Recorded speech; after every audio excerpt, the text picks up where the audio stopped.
As the presidential ballot papers arrived in the country, the Electoral Commission is embroiled in yet another tussle with the Azimio la Umoja One Kenya coalition party. This time, it's about the printing of results declaration forms. The Azimio la Umoja coalition party presidential candidate Raila Odinga, through his chief legal advisor Paul Mwangi, is asking IEBC chairman Wafula Chebukati to urgently convene a meeting with State House contenders to deliberate on what he terms the printing of two separate booklets of Form 34As that are used to record presidential results at polling station level, and failure to order the printing of Form 34B that are used to enter presidential results at constituency levels.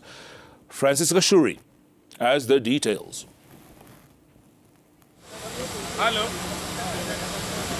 No sooner had the presidential ballot papers arrived in the country than a fresh row broke between the Azimio la Umoja One Kenya presidential candidate Raila Odinga and the electoral body IEBC. Odinga, through his chief legal advisor Paul Mwangi, who was part of the stakeholders at Jomo Kenyatta International Airport to witness the arrival of ballot papers, raised issues regarding the statutory results declaration forms. According to the Azimio flag bearer, his two representatives during a tour of Inform Lycos printing plant in Greece established that IEBC had two books of Form 34A that are used to tabulate presidential poll results at the polling stations. The books were labeled as Book 1 of 2 and Book 2 of 2.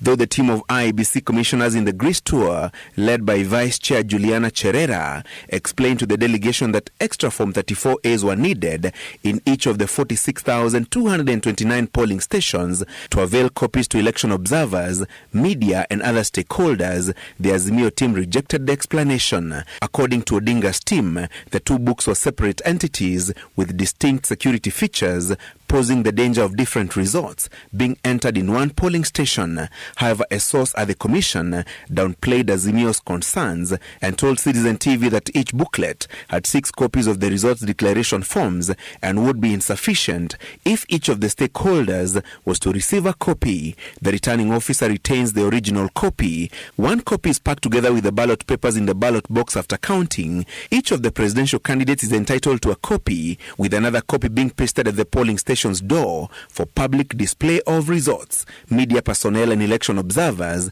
will also receive copies of the results declaration forms.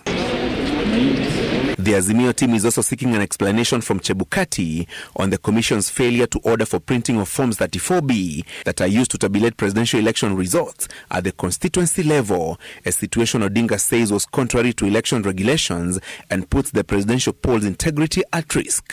IEBC, however, insists that there was no need of printing the forms since they would be automatically generated once results from polling stations were keyed in by the returning officer at the constituency tallying center. Odinga asking Chebukati to convene a meeting between IEBC and the presidential contenders to deliberate on the results declaration forms ahead of the State House race that is 12 days away. Francis Gashuri, Citizen TV.